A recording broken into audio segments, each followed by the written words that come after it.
أعوذ بالله من الشيطان الرجيم بسم الله الرحمن الرحيم àdúgbò fún Ọlọ́run àṣẹyìn fún Ànábì Muhammad sallallahu alayhi wa sallam akéwò àti wọlé sórí ètò Túnjí Owólabí kí ọlá chase mo kí Falilat mo kí Àbúdó Lálẹ́yẹ mo kí Royal Highness Ọba Ìṣọ̀lá mo kí Ruth Faith mo kí Amina Babatunde Ọládipúpọ̀ mo kí ọmọ Kòfóṣì mo kí máa ń dìzọ àbí kábíyèsí wà lẹ́kùn sàrántọ́lá mo kí Alhaji Islam mo kí Akínọlá mo kí Túndé mo kí Àtúwà bẹ́ṣẹ́ wọlé àgbọ̀n mo kí yín má bínú pé torí láàárọ̀ yìí mo lóde kan tí mo fẹ́ lọ tí mo dẹ̀ ti pẹ́ already ilẹ̀ fẹ́ lójú wa náà lọ ọdún 2 hours lóye ká lò báyìí lójú wa náà lọ tó lásìkò ẹ̀wọ̀n ní nǹkan ti fẹ́ sáré lọ ṣe now ẹ jẹ́ sáré ka àlàálẹ̀ wa lórí ètò yìí náà ṣẹ́rí ètò ilé yìí ẹ̀kọ́ lórí Islam àti Muhammadu sallallahu alaihi wasallam lórí ètò ilé yìí àníkà báìbù rárá àdẹ̀rí sọ̀rọ̀ Jésù bó tilẹ̀ jẹ́ pé ó lọ́mọ́ra wọn kò sọ̀rọ̀ Jésù ní Kùránì anyway àbí ìsàlátù sàlám ló wà ń bẹ̀ so tí yẹn bá tiẹ̀ sí ń ṣí wọlé tó wà ń bẹ̀ ni torí Islam ẹ̀kọ́ yìí ó máa wọnú ara wọn gan dáàbò ní ṣe nígbà àníkà ìwé fa tọ́lọ̀ bá débẹ̀ a kò máa sọ̀rọ̀ lórí ẹ̀ àkọjá lọ ni tí wọ́n pé Quran sọ̀rọ̀ nípa ìṣẹ̀ṣe míì òrìṣà ó sọ̀rọ̀ nípa àwọn ẹ̀sìn míì tó ń dálẹ̀ Islam encompass gbogbo mẹ́tẹ̀ẹ̀ta tá à ń discuss lọ́tọ̀ọ̀tọ̀ so tó bá já wọlé intercontinental àti avoid ni pé a ní ka àwọn òwe yẹn ṣẹgẹt a ní ka àwọn òwe yẹn Quran nìkan la máa fi yanjú tó bá wà ń bẹ̀ torí Islam àti Muhammad la fẹ́ discuss so àníkà wífá àníkà bíbélì ìyẹn jẹ́ àlàálẹ̀ gẹ́gẹ́ bó ṣe wà nú àwọn àlàálẹ̀ wa tó wà nílẹ̀ tẹ́lẹ̀ náà kí n tó wá bọ́ sínú ọ̀rọ̀ kò sí bẹ́ẹ̀ ṣe sọ ọ̀rọ̀ Islam àbí ọ̀rọ̀ Ànábì Muhammad sallallahu alayhi wa sallam tẹ́ẹ̀ní sọ àwọn ẹlẹ́bọ mo sọ pé àníkàwé wọn a máa fẹnu sọ ni torí Kùránì sọ̀rọ̀ wọn in fact kò sí ọgbọ́n tá a lè dá tá a lè yọ ọ̀rọ̀ ẹlẹ́bọ kúrò nínú ẹ̀kọ́ lórí Muhammad àti Islam kò sí torí ìpìlẹ̀ Ànábì Muhammad látọ̀dọ̀ àwọn ẹlẹ́bọ yìí ni ń ṣèpìlẹ̀ Islam o, ìpìlẹ̀ ànábì látọ̀dọ̀ àwọn ẹlẹ́bọ yìí ni. In fact in tó bí ìsìlámù ọ̀rọ̀ àwọn ẹlẹ́bọ náà ni, so ó ti wà interwoven, ó ti wà as in ó ti wọnú ara wọn. Ẹ lè sọ̀tọ̀ Islam kẹ́ má sọ̀rọ̀ àwọn ẹlẹ́bọ, ẹ lè sọ̀tọ̀ Muhammadu sallallahu alayhi wa sallam kẹ́ má sọ̀rọ̀ àwọn ẹlẹ́bọ. Mo lè sọ lánàá fún àwa tí ààrẹ ìwà sórí ètò wa lálẹ́ àná, wá sí ọ̀sẹ̀ yìí àti káńsù ẹ̀ torí bí tá a fẹ́ lò ní máa kókó yẹn wàhálà wà bẹ́ẹ̀, so a ti fi sí next week. Ó yẹ ká bẹ̀ wá sílé nísìn ní máa kó roundabout bá a nílé ṣe. Gbogbo àtàwọn jẹ́ fans wa members ẹ̀já information kó kárí. Ọ̀sẹ̀ tó ń bọ̀ a máa sọ bí tá a wà léwé mẹ́ta fún inshallah. Now ẹ̀já wọnú ètò. Muhammadu ká kọ́ sọ̀rọ̀ tiẹ̀ ká tó wá bọ́ sọ̀rọ̀ ìsìlámù. Kò dé sí bá a ṣe lè mọ ẹni tó jà náà Muhammad sallallahu alayhi wa sallam láì wo kí ni Kùránì sọ, torí alukur'an ló júwe ẹ̀ fún wa. Bọ̀ tá bá wọnú ìtàn, tá bá kó wọnú ìtàn lọ, torí Kùránì ẹ̀ ṣe ìtàn àtẹnudẹ́nu sọ, ẹ̀gbọ́n mi yé, kò ń ṣe ìtàn àtẹnudẹ́nu sọ. Kò sí sin burúkú tó ṣẹlẹ̀ tí ó máa fi wàhálà pé kọ́ ló ń sọ ìbí Muhammadu. Tó máa wò dáadáa, ìyá tó bí Àmínà ló ń jẹ́ gẹ́gẹ́ bí ìtàn ṣe gbé wá. Ṣàpé àwọn ẹwà láyé nígbà tó ṣẹlẹ̀, so wọ́n mọ orúkọ ìyá ẹ̀. Likewise bàbá tó bí wọ́n mọ orúkọ ẹ̀. Bó ṣe jẹ́ pé àwọn kan gbé ìtàn burúkú kan jáde tí ò ní kí fẹ́ sọ náà, tí ò fẹsẹ̀ múlẹ̀ àbí tán tí ò ṣe ṣàlàyé. Bàbá méjì èé bíyàn, bàbá kan ní máa bíyàn. Ètò wa lè rú wọn lójú ni pé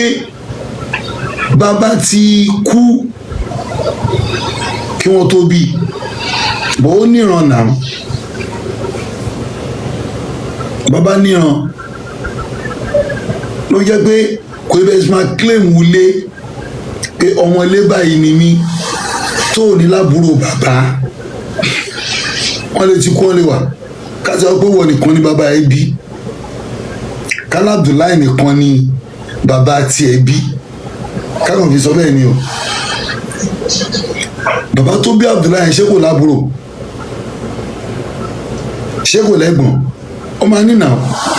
So ìtàn bíbí èèyàn kìí rújú tó bá ti lè sọ láìnéjì ẹ, gbogbo wọn lè kú tán. Tọ́ má dẹ̀ kú tán, wọ́n á lórúkọ,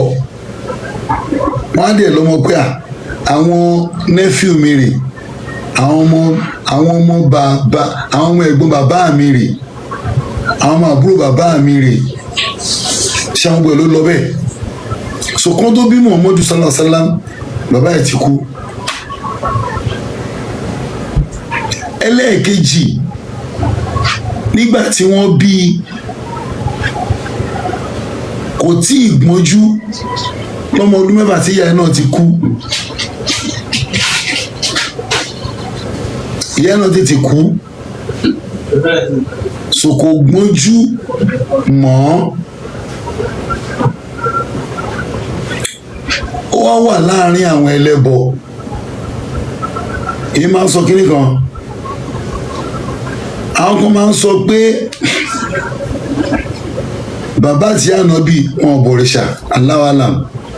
mi ò lè ágíù yẹn. Tí ì ṣe lè ágíù ẹ̀ ni pé ìwọ̀n láyé tá a wà yìí, ìwọ̀n láyé tàná, àwọn free thinker ti wà tipẹ́. Tọ́wọ̀n tiẹ̀ láìkí à ń ṣe anything. Bẹ́ẹ̀ kò wọ́n sẹ́bọ̀ ọ̀rìn dání lóhùn, bẹ́ẹ̀ kò wọ́n lọ ọ̀rìn dání lóhùn, wọ́n ti wà tipẹ́. Kátígórì yẹn ni bàbá àtìyá ànábì náà wà. Torí pé ẹ̀sìn ìsìlámù ò tí ì wọ Mọ́kà lọ́dún náà lọ́hùn. In fact, bàbá tó jẹ́ ẹ̀gbọ́n bàbá ànábì, gbogbo àwọn àbúlà ábì yẹn, gbogbo wọn fámìlì bàbá ẹ̀ ni. Gbogbo àwọn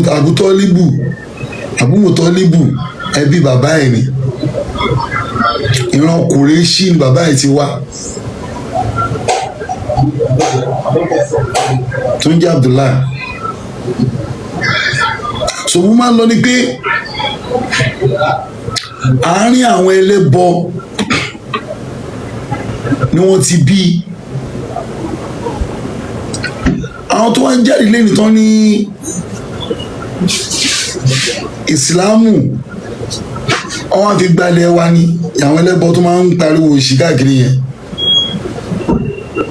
Èmi máa ń bọ́ lérè pé wáyé táwọn bàbá yín àná ṣe gọ̀, torí pé kò ń ṣe pé ẹnìkan ló mú ẹ̀sìn. Ilẹ̀ Mọ́kà ẹbọ ló ń ṣe, abọ̀rìṣà ni wọ́n. In fact, ilẹ̀ Yorùbá ò bọ̀ ọ̀ṣà tó wọn. Àwọn ọmọ Oòduà tó ń bọ̀ ọ̀ṣà sìn, wọn ò bọ̀ ọ̀ṣà tó wọn Mọ́kà. Ilé Ifẹ̀ tó di bẹ́ẹ̀sì àwọn olóòṣà lẹ́nìí, wọn ò bọ̀ ọ̀ṣà tó wọn ní Mọ́kà. Yípo ọdún náà fi ń bọ̀ ọ̀ṣà. Ojúmọ́ kan òòṣà kan ni, ojúmọ́ kan òòṣà kan ni. For all those days, òrìṣà ló máa ń bọ òòṣà. Tó bá rí bẹ́ẹ̀, ẹ jọ̀ọ́, kí wá ní ẹbí àná Muhammad sallallahu alaihi wasallam? Ọlọ́run pé àwọn ẹlẹ́bọ dẹ̀ gbà fún un. Ṣé láwọn ẹlẹ́bọ tó ń bú ànábì lẹ́nu ọmọ àlè ni wọ́n? Àwọn ẹlẹ́bọ tó ń bú Muhammadu ọmọ àlè Sámú ni wọ́n ṣe ọmọ ọkọ ẹlẹ́bọ. Tó láwọn bàbá yín láàárín àwọn ẹlẹ́bọ ló ti dì kí epo mú un wá. Gẹ́tì mi ṣé wọn pé ń sìn ilẹ̀ Yorùbá wọ́n mú ìsìlámù wá fún wa ni. Àwọn Lárúbáwá tó ń jẹ́ ẹlẹ́bọ lánàá, táwọn bàbá tí àwọn bàbá tí tó ń gbà fún, tẹ́yìn ọmọ àlè tèmi wá ń kọ̀. Ẹ fọwọ́ sí ju ilé bàbá iṣẹ́ pọ́n máa lè ní.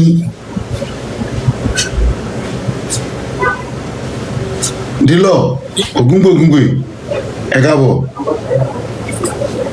Àwọn lọ́yà tó ta lẹ́nu nìyẹn. Ẹ máa gbọ́ ògúngbè. Adájọ́ á ní ogún wọ́n gbè. Adájọ́ á ní àgọ́rọ̀ ṣe yọ ìdá o.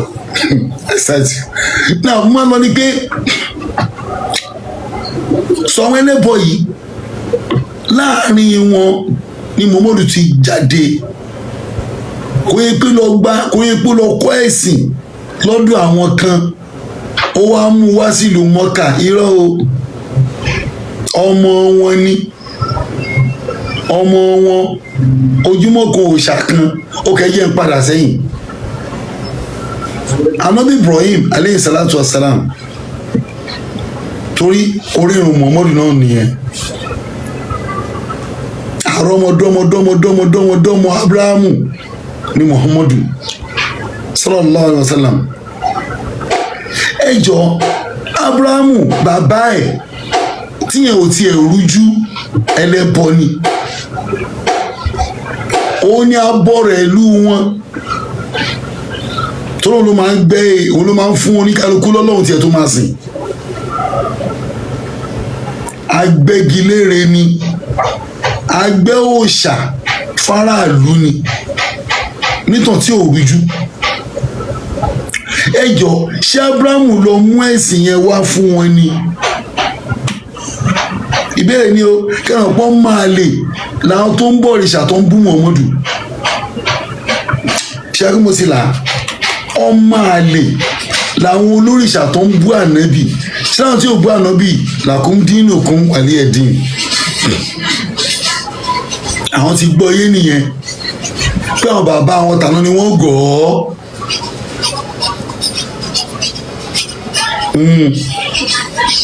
Ẹni sọ pé wọ́n gọ̀ ni, wọ́n ò dẹ̀ gọ̀, wọ́n lòdòdó pé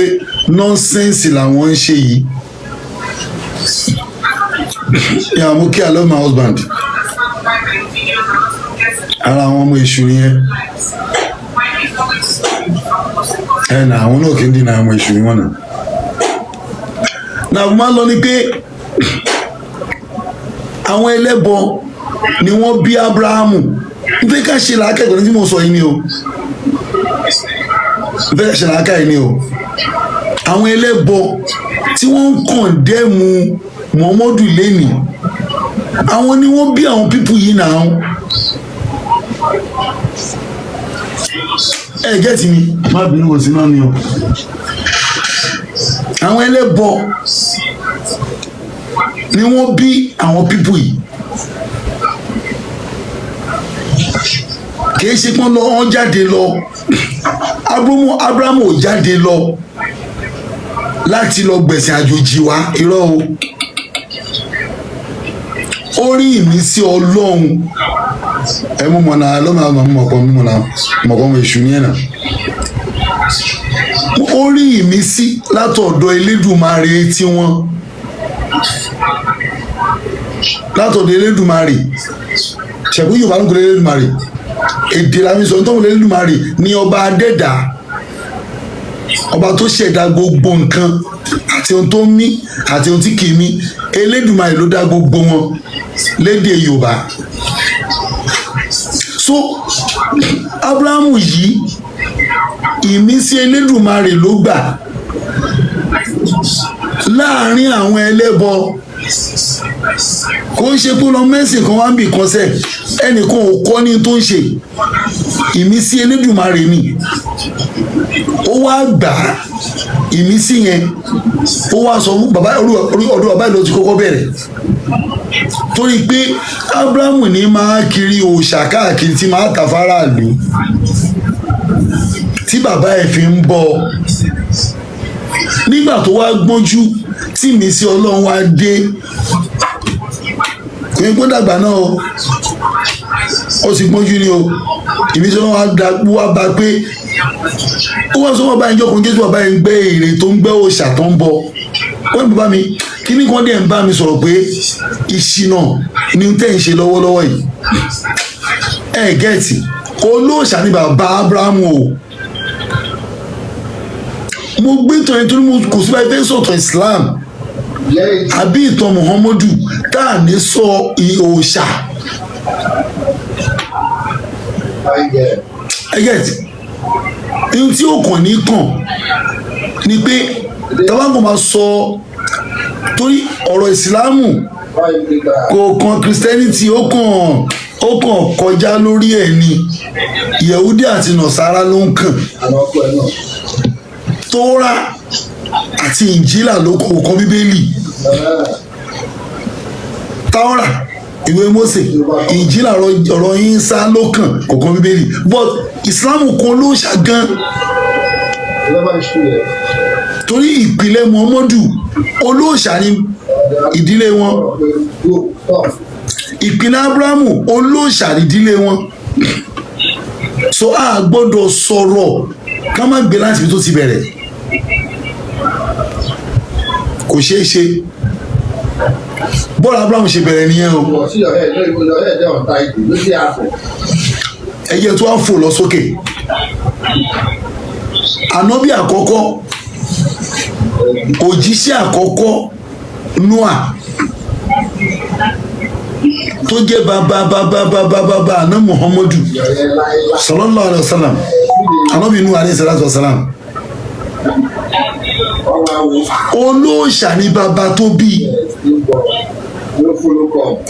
àárín òòṣà ló ń gbé. Òun ló kọ́kọ́ kọ̀ndẹ́mù òòṣà láàrin ilé wọn, láàrin ìran wọn. Ẹ̀gẹ́tì òun ló kọ́kọ́ kọ̀ndẹ́mù òòṣà láàrin ilé wọn, láàrin ìlú wọn.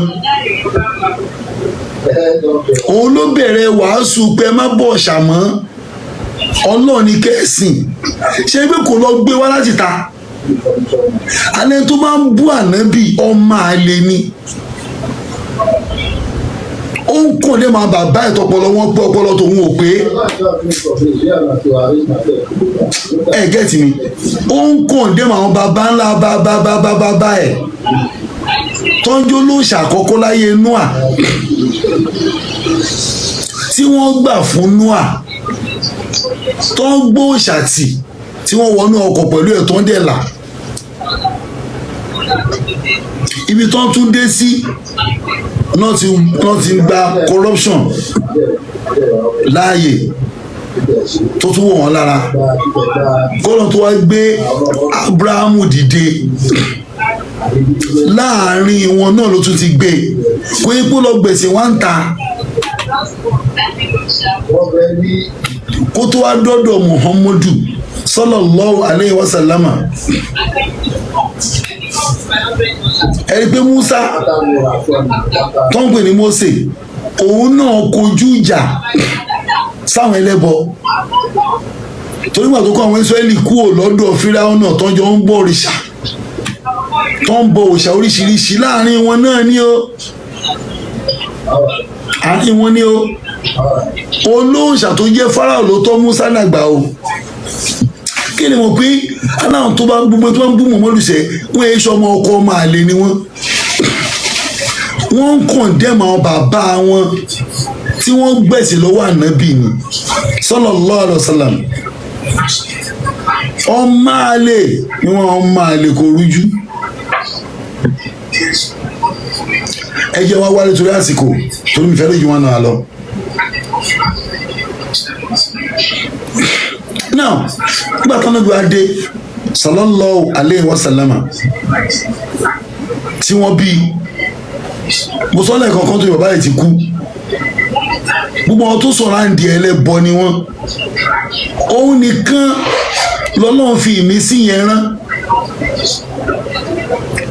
Ẹ̀wọ̀n tó wá jẹ́ ó rọrùn. Ọlọ́run mọ̀ ọmọ pàfẹ́tì òun náà láti kékeré ni. Lẹ́yìn tí wọ́n sọ pé nínú ìsìlámù ti wá yìí o,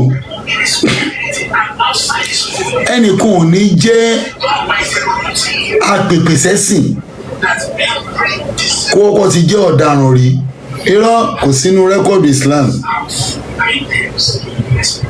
Gbogbo àwọn ànábì Ọlọ́run tí wọ́n pèpè sẹ́sìn wọn ọ̀daràn rí. As in,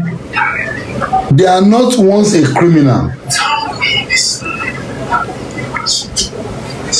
They are not once what? A criminal. Kẹjá mo ti pààyàn rí, mo ti mugbó rí, mo ti jalè rí. Irọ́ o. Ọlọ́run máa ń mọ̀ ọmọ prepare wọn ni so that wọn ní dent tó bá di pé wọ́n fẹ́ jíṣẹ́ Ọlọ́run. Ànábì Ìsá kò dáràn rí, kò ní bad record kan rí tó bá ní pẹ́rẹ́ ayé àfihàn pé ta ni wàásù àgbáyé eléyìí sẹ́pẹ́lẹ́ wájà òun ló fún lóyún, tàmẹ̀dù òun ló fún lóyún, kíní kan òun ló pààyàn, kíní kan ó ti gbébọn rí, ó ti mú gbórí. Irọ́ o, Ọlọ́run kì í rán ọ̀daràn iṣẹ́. Ṣé bá dàtọ́ lòun jíṣẹ́ ẹ lọ́wọ́ dáadáa, ó fẹ́ tún dáràn míì ni. Ó rí pé ibi tó ń lè gbà wọlé sáyé lára nìyẹn, táyé máa gọ̀ ọ́. So Ọlọ́run ti wá prepare Muhammadu bó ṣe ń prepare àwọn tó ti kọjá lẹ́yìn ẹ̀. Tó lọ́nà mọ̀ pé àwọn tó ń fẹ́ rán wọn sí àwọn criminal ni, kò wá gbọ́dọ̀ ní the same ideology tí wọ́n ní. Lọ́nà ṣe kí wọ́n dá ránṣẹ́. Bó máa ń lọ ni pé nígbà tí bàbá ẹ̀ kú kan tó bí, àwọn tó tọ́ dàgbà ẹlẹ́bọ ni wọ́n.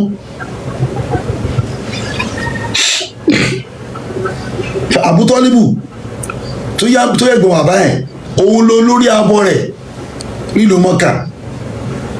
Abọ́ rẹ̀ kẹ́lẹ̀ mọ́ pé àlẹ́ tó máa ń bú Muhammadu nú àwọn ẹlẹ́bọ̀sẹ̀ wọn lọ́pọlọ ọ̀dẹ ni wọ́n mọ́ tó ń sọ.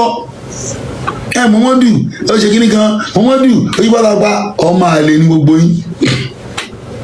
Ìṣọmọ ọkọ Yorùbá, ìṣọmọ ọkọ rárá. Torí pé àwọn bàbá yín tó máa rí pé gbogbo ń tẹ́ ẹ̀ka lẹ̀ yẹn, bó lè ní Muhammadu bó jí pátápá, ó ṣe gbọ́ ṣàwòkọ́ ẹ̀kọ́ lè tẹ̀lé náà. Ṣẹ́gbọ́pọlọ ti yín ò pé àbẹ́wọ́ sọ pé ẹlọ́pọlọ jù àwọn bàbá yín lọ ni. Ṣé bí tàn jákujàku tó kọ́lẹ̀ rẹ̀ yín kà, àwọn tó bá lùgbà àwọn gan ṣe kẹyìn sí pé ta la mẹ́tẹ̀lé, ọmọ burúkú là ń tẹ̀lé.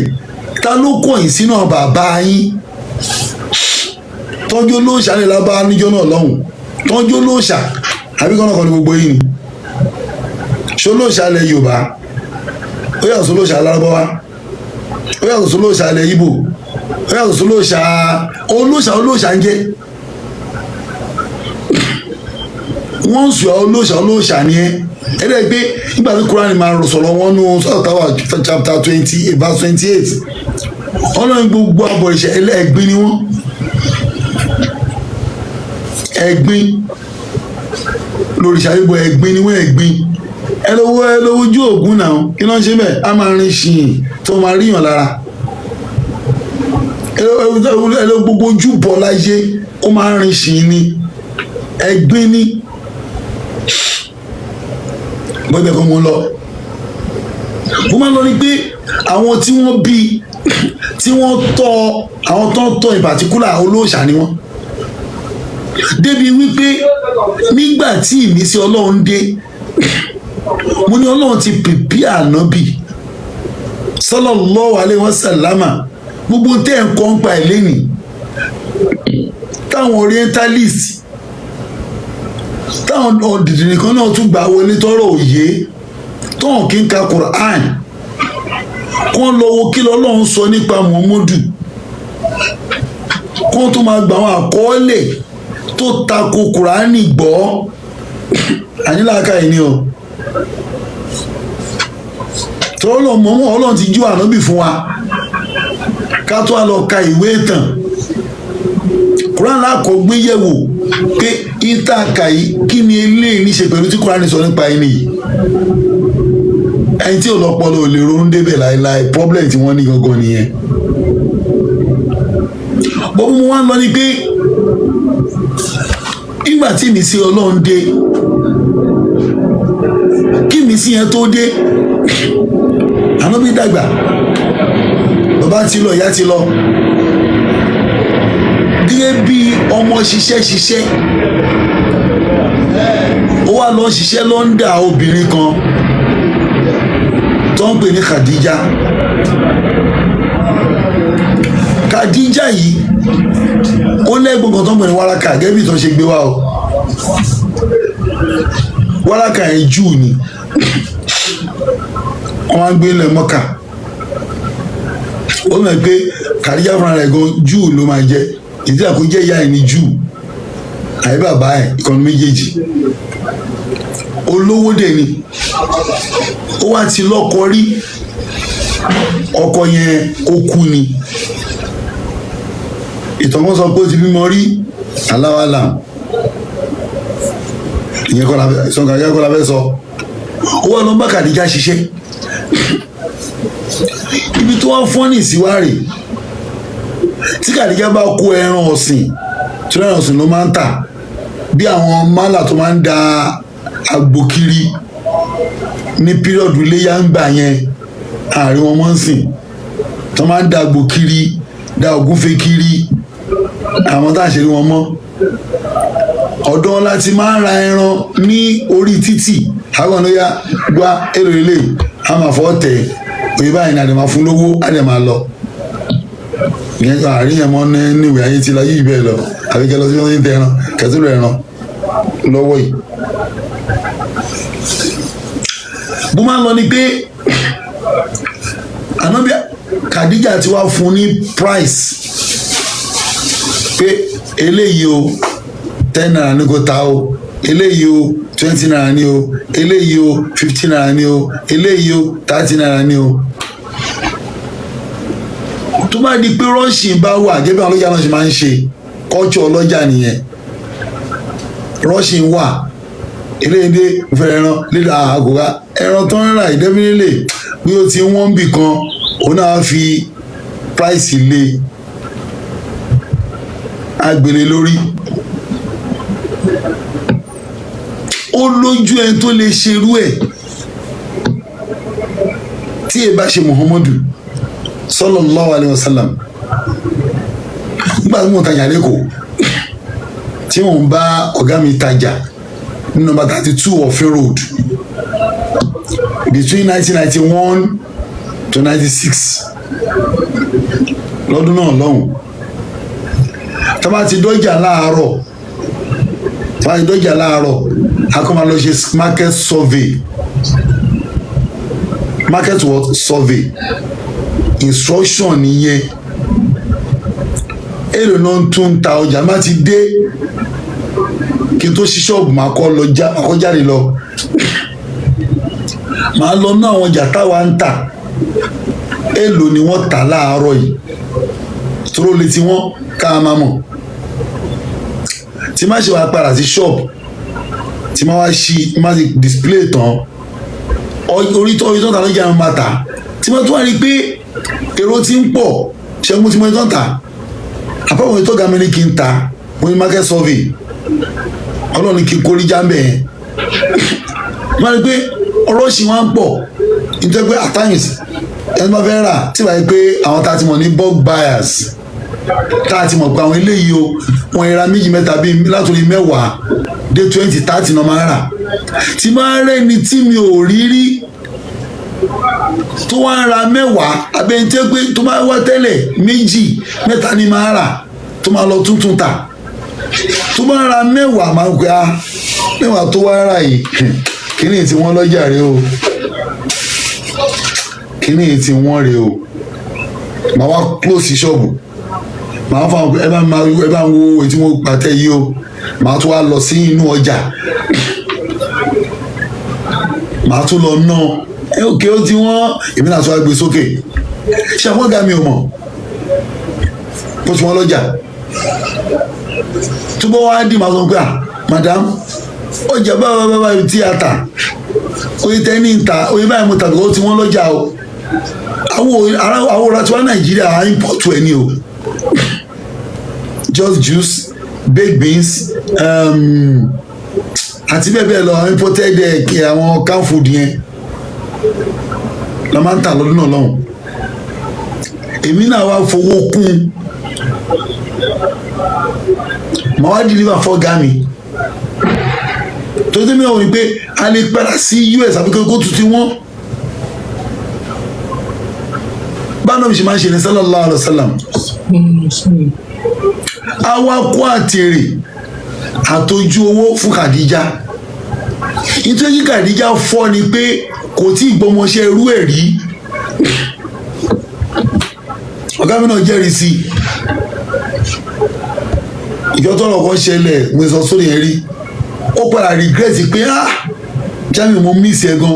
padà mo ní mi padà wọn mi lè bá yín ṣiṣẹ́, èmi tó bá yín ṣiṣẹ́ fọ́dún báyìí tí mi ò jàǹbá yín,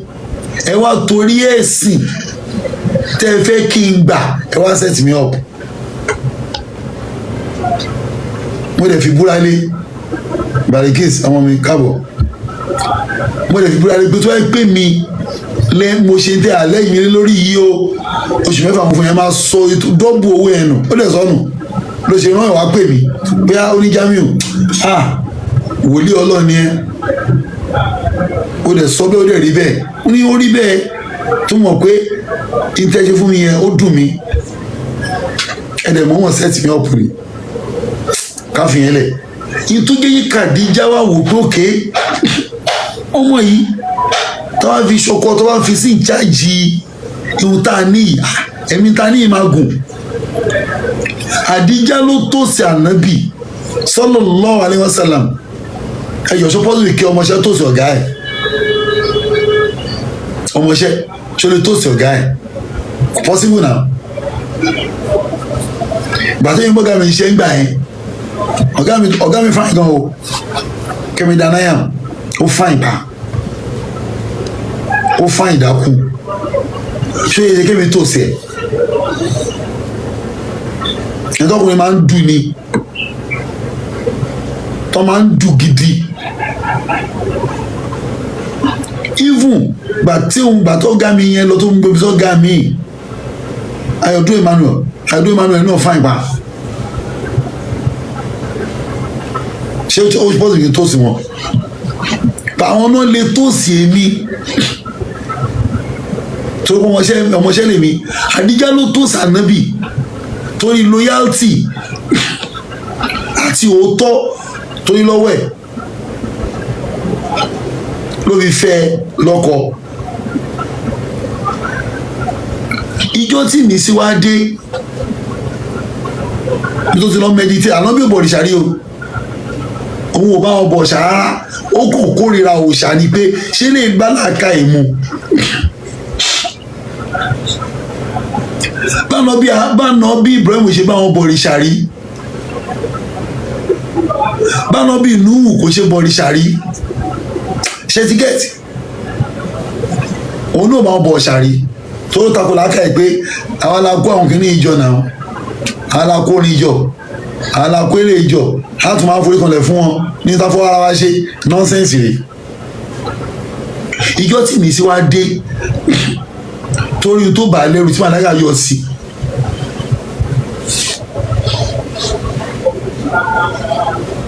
tẹ́rù wá bá tí kíra fi ṣẹlẹ̀ ńjọ́ náà lọ́hùn, ó wá délé ó wá ní ìyàwó mi dáṣọ bòmí ló bí àyà dáṣọ bòmí yẹn. Àdíjà sẹ́ǹsì pé n tó ṣẹlẹ̀ sí ẹ̀ pé jù lòun ó ti yẹ owó ọlọ́gbẹ́gbẹ́ wa lákà pé bẹ́ẹ̀ máa ń ṣe sọ́kọ́ mi ìyànà tó bá ṣẹlẹ̀ gẹ́gẹ́ bí ìmọ̀ táwọn ní àti ìtàwọn gbà lọ́dọ̀ Musa Mósè nǹkan báyìí ló ṣẹlẹ̀ sí, ó rí màláíkà Ọlọ́run ni òun ló kọ́ gbà fún torí pé kí ló fẹ́ dá òtún ẹ̀ fún ọmọ tó bá irọ́ lọ́wọ́ ẹ̀ látàánà àwa ní òun rí kinní kan wà wá dá òtún ẹ̀ kò possible now. Ló yẹ pé ìgbà táwọn bá kiri tó gbọ́ pé bàbá ló ṣẹlẹ̀ sí Muhammadu tó jọ rẹ̀ ó gbà lẹ́sẹ̀ pé ó parọ́ rí pé màláìka kan yọ sí ẹ̀gbọ́n ọmọ tó mọ́ níjẹ́ màláìka pé Allah tó jẹ́ Olódùmarè wa ó rán ẹnìkan sí ẹ ó lè sọ fún ẹ báyìí pé ìta ń ṣe yìí ò dáa mo gbà fún ẹ. Àtàwọn míì náà nígbà tó máa ń ṣe declaration tọ́lọ ni ó yá ṣé gbogbo àwọn tó ń gbà fún ẹ olóòṣà ni wọ́n orí àwọn yẹn pé ju àwọn dìdìrín ti sìn lọ àwọn tí mo pè ń dìdìrìn làwọn tó ń tako Muhammadu, wọ́n ń tako tí làákàyè bàbá wọn gbé, tí làákàyè tí wọn ò dẹ̀ gbé. Nàìjíríà làwa bí Johnny àti wọn transformer àti bàjẹ́ láti jọ Sunday, mo ti rí epo ti táyà mi, jẹnẹsọ mi ti bàjẹ́, jẹnẹsọ mẹ́ta mu ní mẹ́ta dẹ̀ bàjẹ́ sójú ìdásílò lánàá wọ́n jú ìyẹn tó ọdún Nàìjíríà jí gan o, ọlọ́kọ́ máa fún bàbá Bọ́lá Ahmed Tinubu ṣe. Transformer bàjẹ́ láti jọ Sunday di Thursday wọn tí ì ṣe tán dàpọ̀ yìí, wọ́n ní ọ̀ẹ́lì kan ó ti ń jò mẹ́ẹ̀ àwọn lọ ṣe kíní kan because àwọn transformer yẹn ti pẹ́. Wọ́n bá sọ̀kú gbogbo bàbá wa Gbajabiamila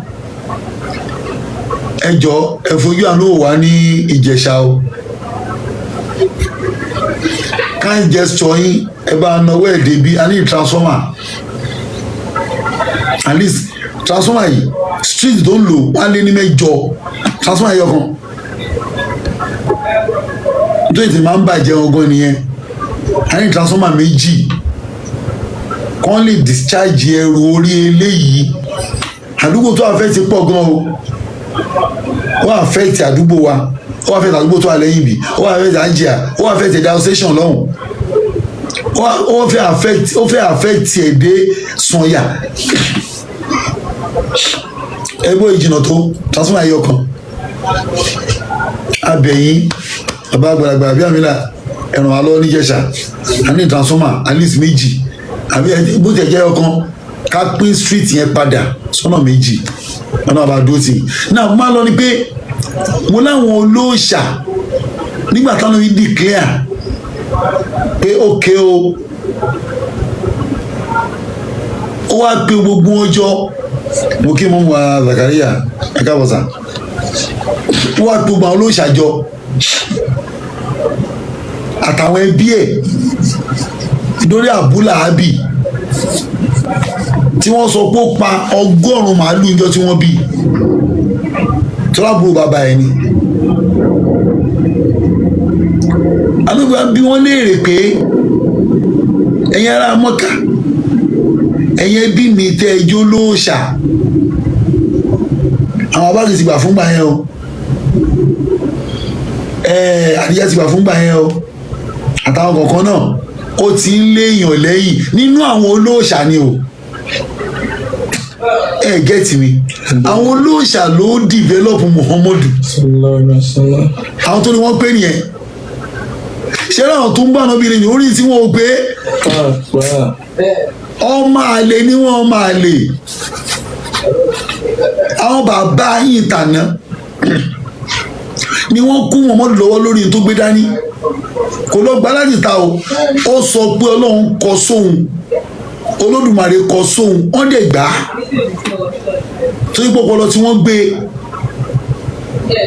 ọpọlọ tẹ̀yìn tèmi ò gbé, láàkà ẹ̀yìn kúrú gan-an lẹ́ẹ̀ṣẹ̀ gbọ́ Muhammadu yé sallallahu alaihi wasallam. bó máa ń lọ wá rè ó wá pè wọ́n jọ, ó ní ẹ wá ṣàgbó olówó níyàwó ẹ̀, ó sàwọn àṣejẹ kan, ó wá pè wọ́n jọ sáàrin kan pé ẹ wá ìjọ tẹ́ ẹ ti mú wá bí wọ́n lè rè pé ìjọ tẹ́ ẹ ti mọ̀ mí eléyìí ò sí náà Kùránì o, sírọ̀ ni òwe ìtàn ni o, pé tó ṣẹlẹ̀ rí. Ìjọ tẹ́ ẹ ti mọ̀ mí, ǹjẹ́ mo parọ́ fún yín rí? Ǹjẹ́ ẹ bá irọ́ nínú ọ̀rọ̀ mi rí? Wọ́n ní irọ́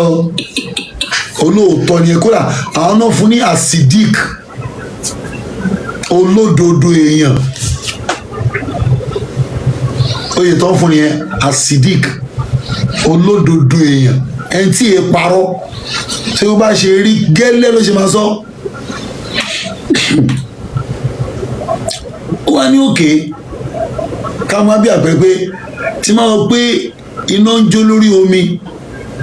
mo fẹ́ kó eérú ẹ̀ wá, ìjẹ́ máa gbà ń gbọ́ ní àwọn kò sọ pé omi gángan fúnra rẹ̀ kó ń jóná àgbà ẹ̀ gbọ́ tí wọ́n mọ̀ pé kò lè parọ́ wọn ò bá irọ́ lẹ́nu ẹ̀ rí wọn ò bá àgbèrè lọ́dọ̀ ẹ̀ rí wọn ò bá ìwà àbàjẹ́ kan pé kéré tó lọ́wọ́ ẹ̀ rí wọ́n á ní òkè o Olódùmarè tó dá gbogbo wa òòṣà òkè ó sọ fún mi pé gbogbo tá à ń bọ lóòṣà yìí ká dànù ká gbà òun nìkan bọ́ la ilaha illallah inú bá bí àbílàbí tó mọ̀ pé olódodo ni o bọ́n tó wò ní pé ẹwà ọmọ ìfẹ́ fọgbọ́n gbòòṣà wàhálẹ̀ rí ibi tóun dẹ̀ ti ń jẹ nìyẹn ṣàgbọ́nà fún ọ̀nà ọ̀run ni ṣé ó máa ń parọ́ Yorùbá ọmọ ìgbàlẹ̀ wa ní irọ́ náà ń pa o ọ̀nà fún tiwọn náà nìyẹn o ibi tó ti máa yé ire ta ló mọ ọgbọ́n ọ̀nà ayé tẹ́lẹ̀ gbogbo àwọn olóòṣà yẹn gbogbo àwọn pages tó máa ti ń bú ànábì yẹn ta ló mọ̀ wọ́n rí wọ́n rí pé tá a bá ń bú ànábì inú á máa bí àwọn mùsùlùmí àwọn yẹn á máa rọ́ wá TikTok á lè máa fún wọn ní gíftì wọ́n á dẹ̀ tún popular ta ni ò mọ̀ wọ́n lẹ́nìí àfi mùsùlùmí tí ò bá sí lórí TikTok ló yà kù dáńkú báwo àwọn àlekùn àfi mùsùlùmí bá sí lórí TikTok ló yà kù mi ò ní mọ̀ wọ́n àfi muslim tí ó bá sórí kiri TikTok ló kù mi ò ní mọ̀ wọ́n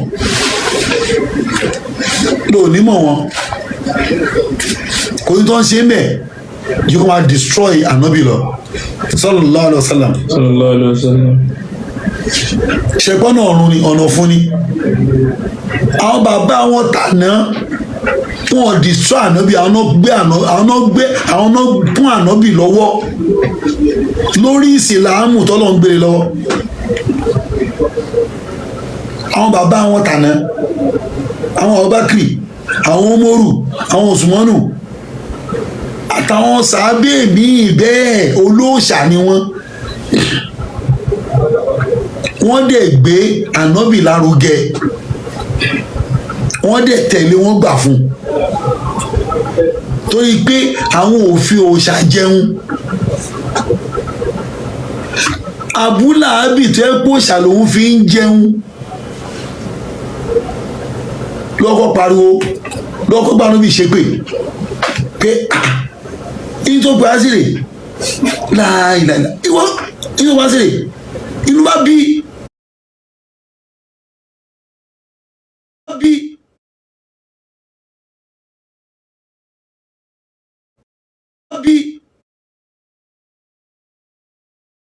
tó ṣe fún ànábì lọ́lọ́run tó dáadáa padà ló bí àbílà tábàtìyàdà àbílà àgbà tábà bó ṣe ṣẹ́ ló ṣe dá padà fún torí pé bínú pé ó fẹ́ kàn dẹ́mọ̀ òòṣà wa àwọn ojúmọ̀ kò òòṣà kan ẹni tó kọ́ dá wàhálà lẹ̀ lára òun olóòṣà àwọn tó kù ti gbà fún so kí ló ń pè ìtàn kí ló ń pè ìtàn máa ń tànran ìran Abúláhábì làwọn eléré ibú tèní náà tí wọ́n bú ànábì gẹ́ẹ̀tì ni o àrọ́mọdọ́mọ Abúláhábì làwọn tèní táwọn oníṣẹ́ tán lábọ̀ ìyẹn wà lóyìnbó ìlú òyìnbó òṣèré tí wọ́n ti máa kò ṣeré Moscow ṣẹ́rọ̀wé tó máa ń pa ẹ pé kò ṣeré Moscow kò ṣeré lóyìnbó tó bá rẹ́ nìkan lórí TikTok 3 hours ó lè ló ń jà nílùú òyìnbó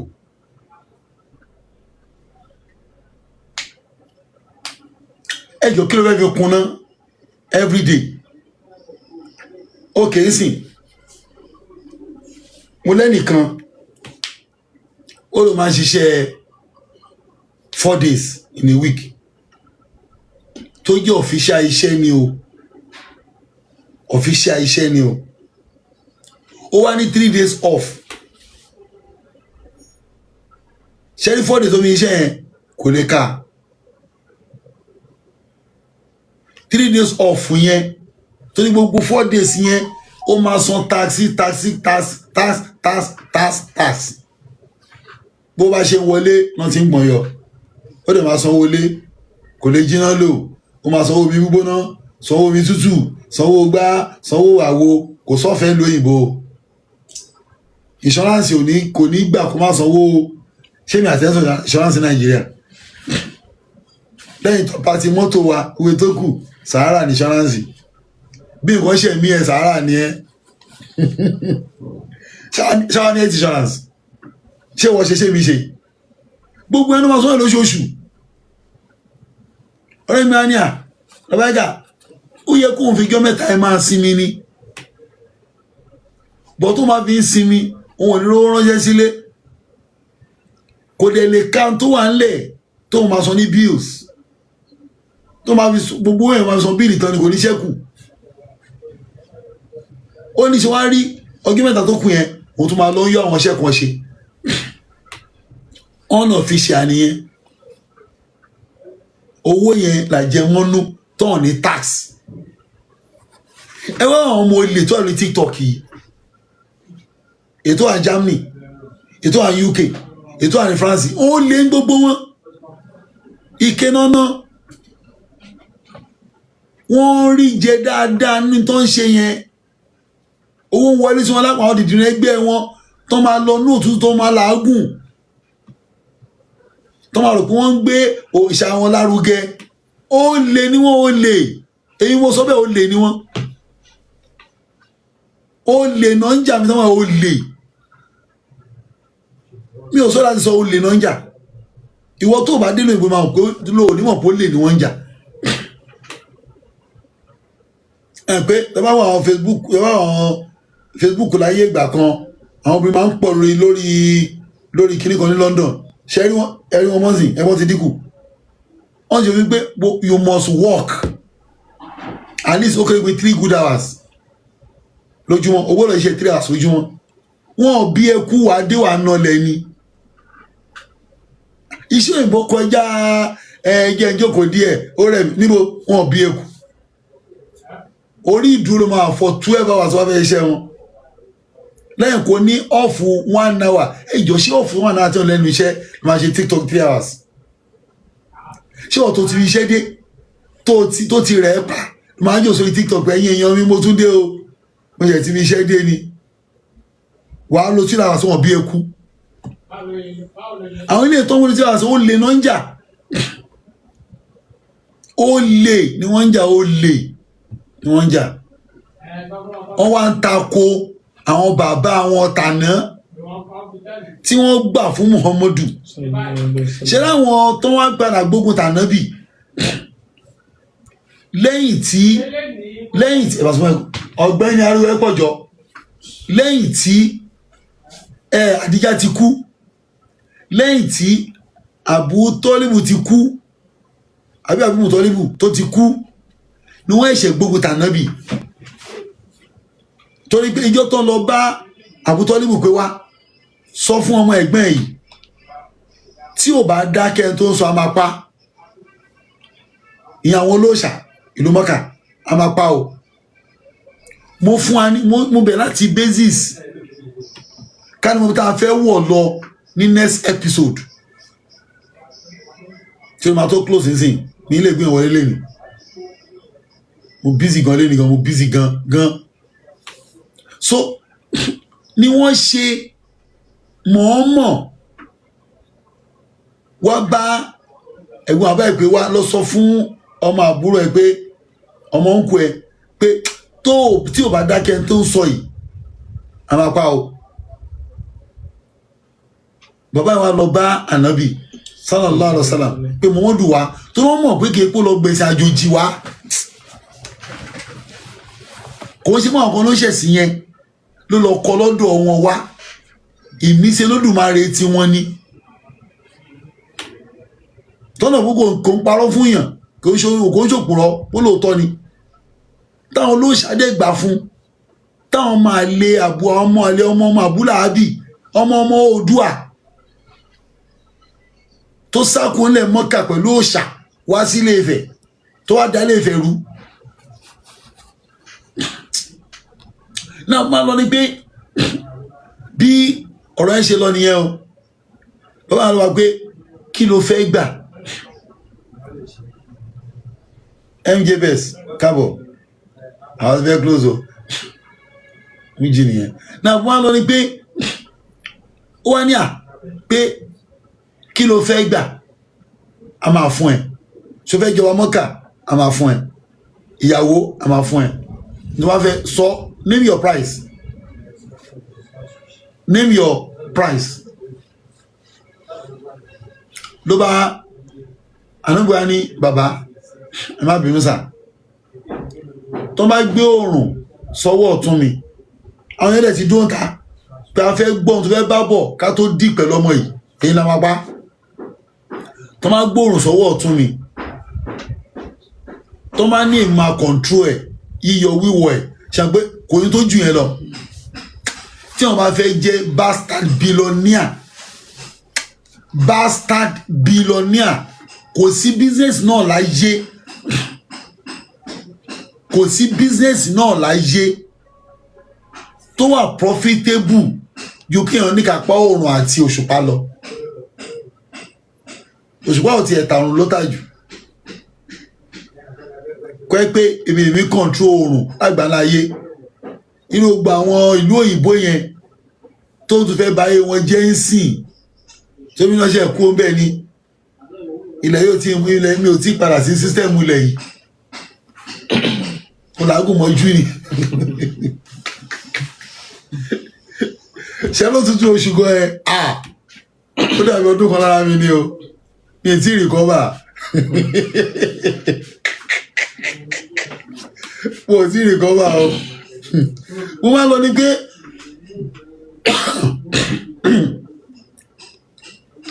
ó wá ní pé ó wá ní tó bá pé oòrùn mú èso lẹ́ẹ̀kan tẹ́yìn mò ń kọ̀ǹtró oòrùn Dangote ta ló ń jẹ́ Elon Musk ta ló ń jẹ́ bẹ́ẹ̀ tí mò ń kọ̀ǹtró oòrùn má bíìlì àwọn France ni pé ṣe nídìí oòrùn tó gbóná dáadáa oye báyìí lè máa san wọn ò ní choice wọn á send euro sí mi ni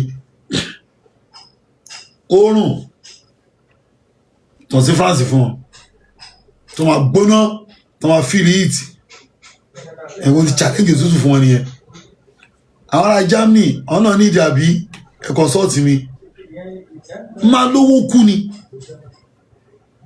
àná mi tó yẹ pé èmi mò ń control yíyọ oòrùn síbi tó bá wù mí yíyọ òṣùpá síbi tó bá wù mí lálẹ́ tán kì í níná bí Áfíríkà tí kò máa dúdú lọ bíríbírí mù ìlú òyìnbó lè nídìí òṣùpá torí iná wọn perfectly okay ni ẹ̀mú náà lọ bọ́lá Áfíríkà àti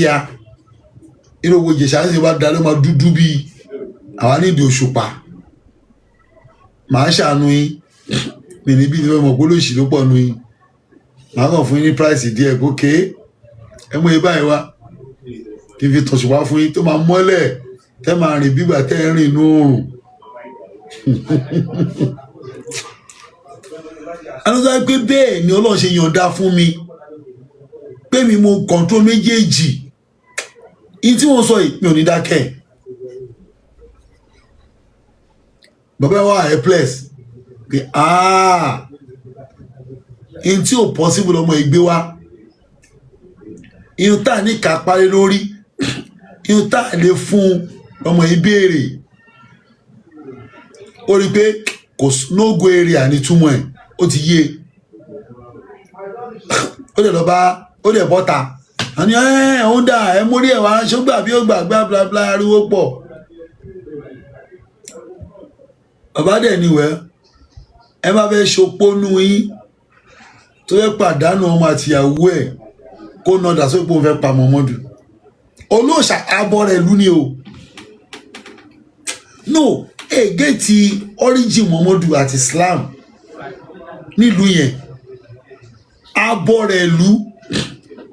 tó yẹ pé òun ní number one citizen nínú òrìṣà bíbọ ó ní ẹwà ẹ bá fẹ́ ṣòfò tó fẹ́ ṣopó kó nà idà ẹ̀ sókè torí Muhammadu pé òun kọ́kọ́ yọ̀dà wọ́n dẹ̀ tọ́wọ́dà wọn gbàkọ̀ inú wọn dùn olóòṣà ló sọpọ́tà nábì yẹn o olórí abọ́rẹ̀lú ṣẹ́pọ̀ máa lè lẹ́yìn tẹ́gbọ́n bàbá yín olórí yín nílẹ̀ mọ́kà yín náà lọ́wọ́ ó sọpọ́tì ẹ̀ kìí ṣe gbogbo fún o kò gbà fún o kò gbà sílámù yẹn lọ́wọ́ ẹ̀ o débi pé nígbà tọ́jọ́ ọkú dé àníkẹ́ close o nígbà tọ́jọ́ ọkú dé ẹ̀wọ̀n tó ṣẹlẹ̀ anágbà wà níbi gbèrí ibùsùn àbútọ́líbù pé bàbá ẹ tiẹ̀ sọ pé ẹ fi ẹnu kọ̀ǹfẹ́ẹ̀sì kẹ má bọ̀ ṣàyí mọ́ wọn tí máa kírun gbà yẹn o àwẹ̀ ò tí ì dé o zaka ò dé o àwọn ọmọkà ò tí ì ṣẹlẹ̀ o à ń ṣe ájì ò ìṣẹlẹ̀ o à ń ṣe ájì ò ìṣẹlẹ̀ o bàbá yẹn ní kíní tó ní wí yẹn mi lè sọ ọ̀pọ̀pọ̀ dúró ti Muhammadu ọlọ́wọ́ torí ẹ̀ kó gbà lẹ́rú kó gbà lẹ́rú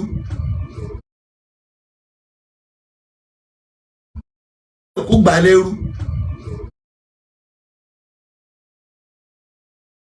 ìdọ́kẹ́tì mi tí wọ́n bá ń jà torí ẹ̀sìn ó lè ní kí ló bú Jésù sí kí ló bú Muhammadu sí ṣé ó lè pàṣẹ ẹ̀mí wọn ni ṣé ó lè pàṣẹ ẹ̀mí mi ni ó lè pàṣẹ ẹ̀mí mi náà ó dẹ̀ lè fọ́ọ̀sì mi sí tẹ́mi mi ò ṣe free will ló wà láyé free will ló wà láyé òjò tó rọ̀ fún Christian ló rọ̀ fún Muslim ló rọ̀ fẹ́lẹ́bọ Ọlọ́run ò pin náà